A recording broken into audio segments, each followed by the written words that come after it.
Welcome, my friend, to another episode of Monday Morning Cup of Joe, and I hope that you have your cup of Joe handy because there's nothing better than a warm beverage to start your week off. In the past few episodes, we've been covering the effectiveness model. Whether it's organizational effectiveness or personal effectiveness, the foundation we started with was vision, having a compelling and inspiring vision. Okay, number one. Number two is mission. So if vision is the why you exist, right? Your massive transformative passion, then mission is about how you plan to go about accomplishing that vision, not in minute details, but in overall strategy. And we talked about that in earlier episodes. So if you missed them, go take a look at the YouTube channel and collect those.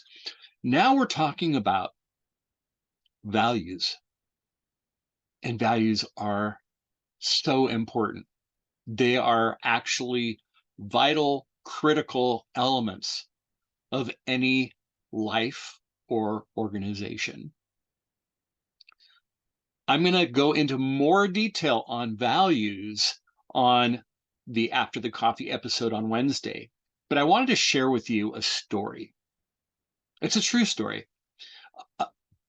I would say probably mid-career, I went to work as an organizational development specialist and cultural change agent.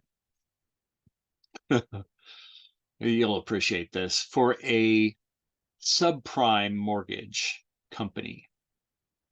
This is when subprime was like really new. I had no idea what subprime was. It was a new organization. I went in for my interview and I waited in the lobby, and the lobby was this beautiful, dark, rich colored wood paneling and this big, huge crystal plaque on the wall that had a spotlight on it. And it said, "Our guiding values." And it listed, all the standard stuff, integrity and liberty and justice for all. But I'll never forget, at the bottom it said, "People are our most valuable resource." And I thought, wow, this is going to be great. I want to belong to an organization that stands for these values, these ideals. And so I got really excited. I got hired and started working with the middle management team. And something seemed off.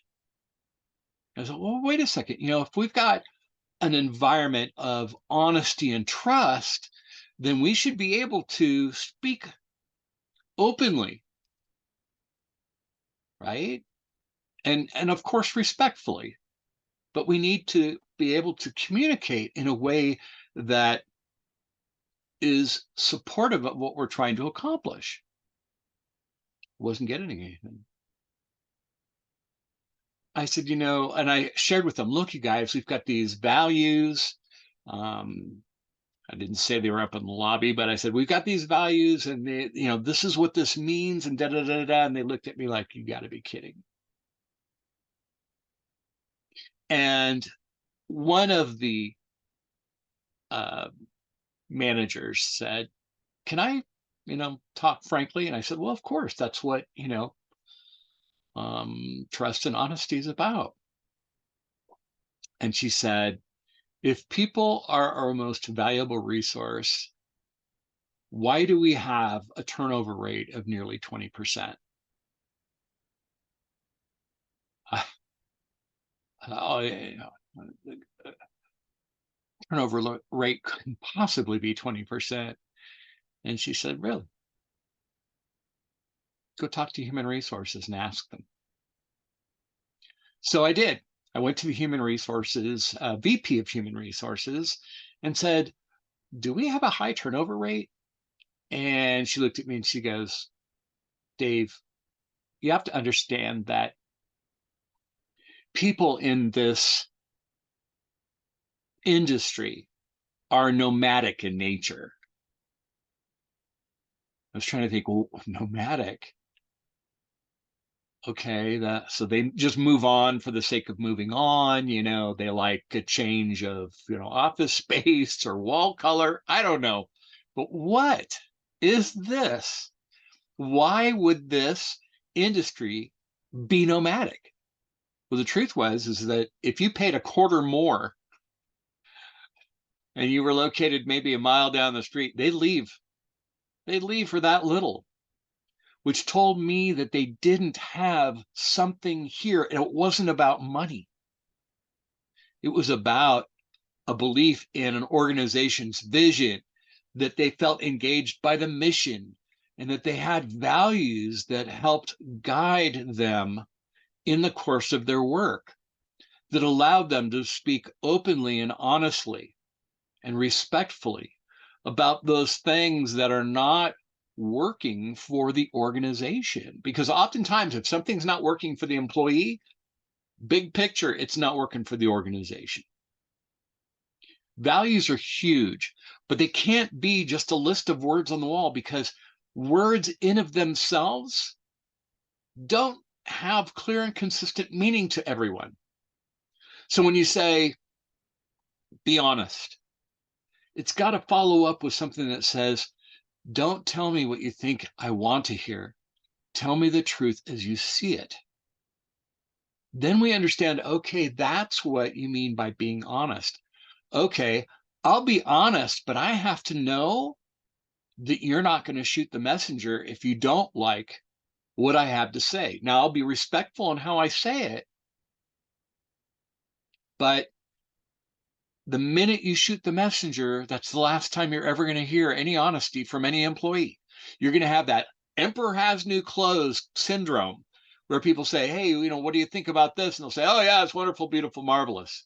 Are you kidding me? It doesn't work.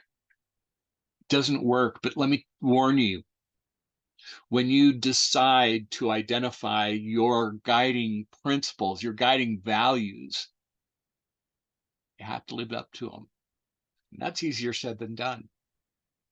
But I guarantee you that there is a plethora of benefits from these values, these guiding values. Whether you're an individual or you're an organization, they're key to creating a culture and a future that you want to be a part of. Now, I'm going to share those with you on Wednesday, and we're going to do a little bit of a drill down on them. But values are so important. So you can have vision and mission, but values are the concrete that bind these. They take lofty words and convert them into behaviors. And then behaviors create culture. So that's where we're at. I hope you have a great next few days. I hope to see you on Wednesday for After the Coffee. I may just have coffee then too. But I hope you're enjoying your Monday morning, because I know they're rough. My Monday morning is rough also, but I kind of temper it with a nice cup of joe. Until next time, my friends, lead well.